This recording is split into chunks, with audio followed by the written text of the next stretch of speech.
Halo, perkenalkan kami dari kelompok 7 Manajemen Sumber Daya Manusia akan mempresentasikan materi kami yang berjudul Konsep Penempatan Kerja. Sebelum melanjutkan ke materi, kita perkenalan dulu yuk dari anggota-anggota kami. Yang pertama, saya sendiri, Afifah Bibi Astuti dengan NIM 22411020304. Halo, perkenalkan nama saya Mala Bastiana, NIM 2241 10 20 30 26. Nama saya Raini Fatimah, NIM 2241 10 20 30. Ya, perkenalkan nama saya Hidayat Rahman dengan NIM 2241102030919. Halo, perkenalkan nama saya Disadaran Nugroho, NIM 2241102030002.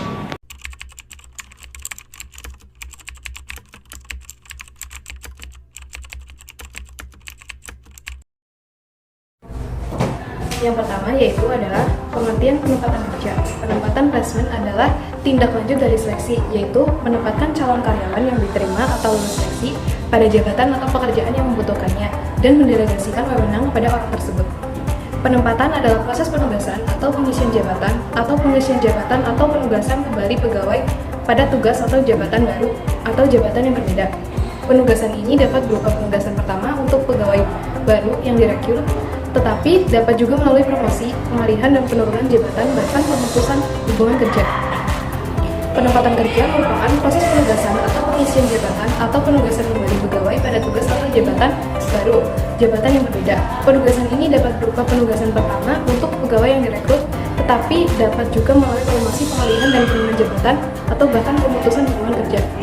Setiap tenaga kerja mempunyai hak dan kesempatan yang sama untuk memilih, mendapatkan, atau pindah pekerjaan dan memperoleh penghasilan yang layak di dalam negeri atau luar negeri. Penempatan tenaga kerja dilaksanakan berdasarkan asas terbuka, bebas objektif, secara adil dan setara tanpa diskriminasi. Penempatan kerja diarahkan untuk menempatkan tempat tenaga kerja pada jabatan yang tepat sesuai dengan karir, keterampilan, bakat, martabat, hak asasi, dan perlindungan hukum.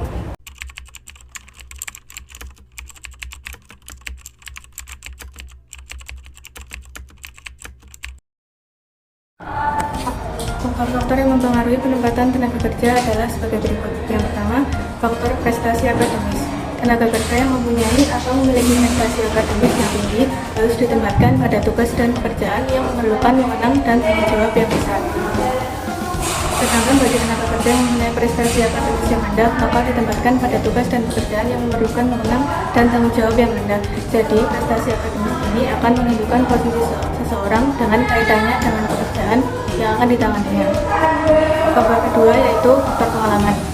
Pengalaman kerja sebelumnya ketika seseorang pernah bekerja di tempat lain perlu mendapatkan perhatian dalam penempatan tenaga kerja, apalagi jika seseorang tersebut melamar pada bidang yang sama atau sejenis di tempat sebelumnya. Yang ketiga ada faktor kesehatan fisik dan mental.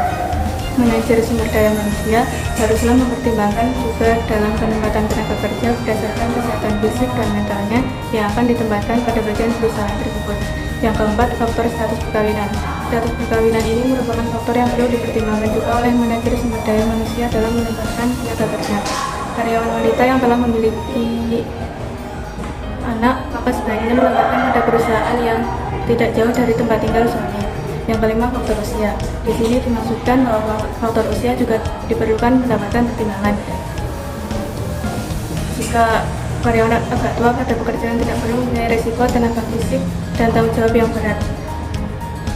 Adapun prosedur-prosedur yang harus dilakukan antara lain, yang pertama, manajer tenaga kerja mendelegasikan kekuasaannya kepada bagian seleksi tenaga kerja untuk melaksanakan seleksi tenaga kerja guna mengisi formasi yang telah tersedia berdasarkan kualifikasi tertentu.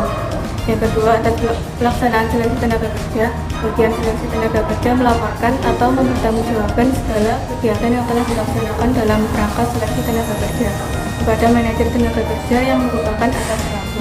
Yang ketiga, setelah menerima laporan seleksi, manajer tenaga kerja mendelegasikan kekuasaannya kepada bagian penempatan tenaga kerja untuk menempatkan tenaga kerja pada posisi yang tepat. Yang keempat, atas pelaksanaan fungsi dalam penempatan tenaga kerja, bagian penempatan tenaga kerja melaporkan atau mempertanggungjawabkan segala kegiatannya kepada manajer tenaga kerja.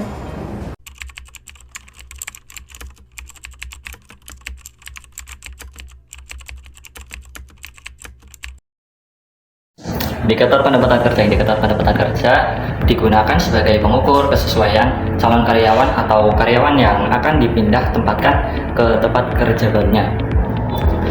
Berikut adalah pendapat para ahli mengenai indikator penempatan kerja.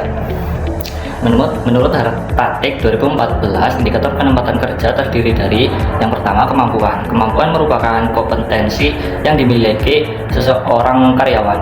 Pengetahuan dan keterampilan tergabung dalam faktor pembentukan kemampuan. Seseorang karyawan yang memiliki pengetahuan dan keterampilan yang tinggi diharapkan memiliki kemampuan yang tinggi pula. Yang kedua yaitu kecakapan. Kecakapan merupakan kemampuan dan penguasaan teknis operasional mengenai suatu bidang yang bersifat kekaryawanan. Kecakapan didapatkan melalui proses belajar dan berlatih. Kecakapan berkaitan dengan kemampuan seseorang untuk melakukan atau menyelesaikan pekerjaan yang bersifat teknis. Yang ketiga yaitu keahlian. Keahlian adalah kemampuan dalam suatu ilmu atau pekerjaan. Keahlian terbentuk dari kepandaian, kepakaran, spesialis, dan kepintaran karyawan. Yang mempunyai keahlian berarti karyawan tersebut mampu dan unggul dalam suatu bidang ilmu atau pekerjaan.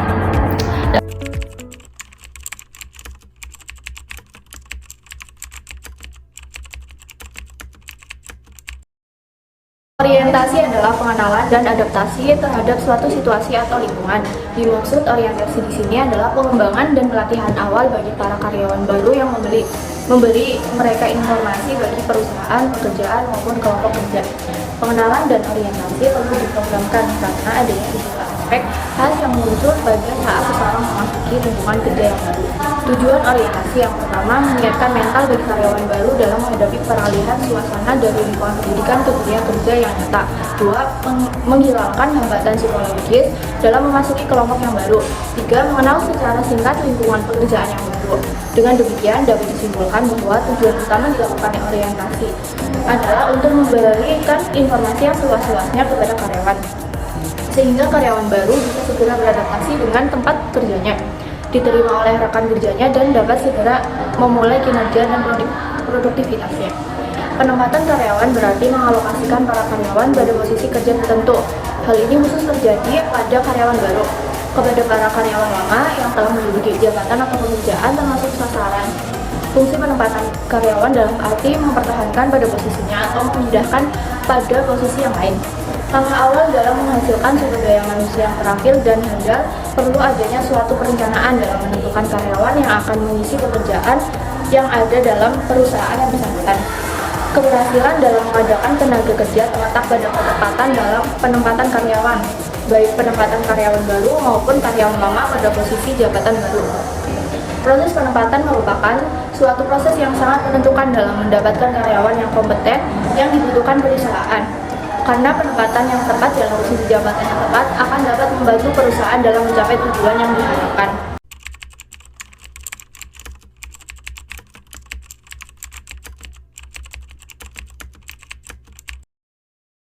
Masalah dan solusi dalam penempatan kerja.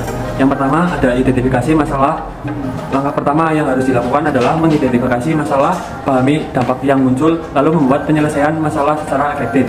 Masalah yang dialami oleh karyawan dapat berbeda-beda, begitu pula dengan dampaknya, mulai dari masalah personal, miskomunikasi, kesalahan teknis, sampai kekurangan alat kerja.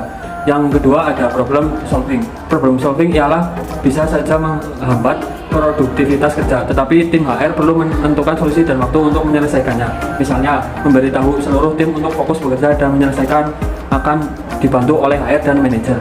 Yang ketiga ada tentukan solusi potensial.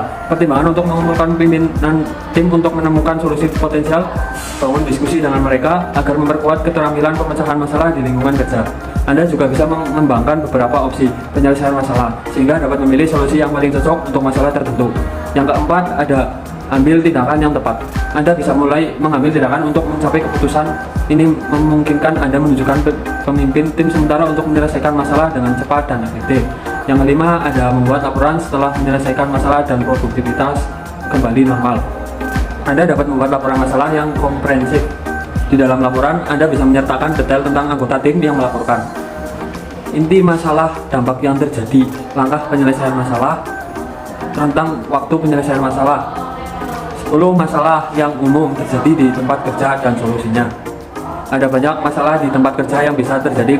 Berikut ini adalah beberapa masalah yang sering terjadi dan solusi yang dapat Anda lakukan.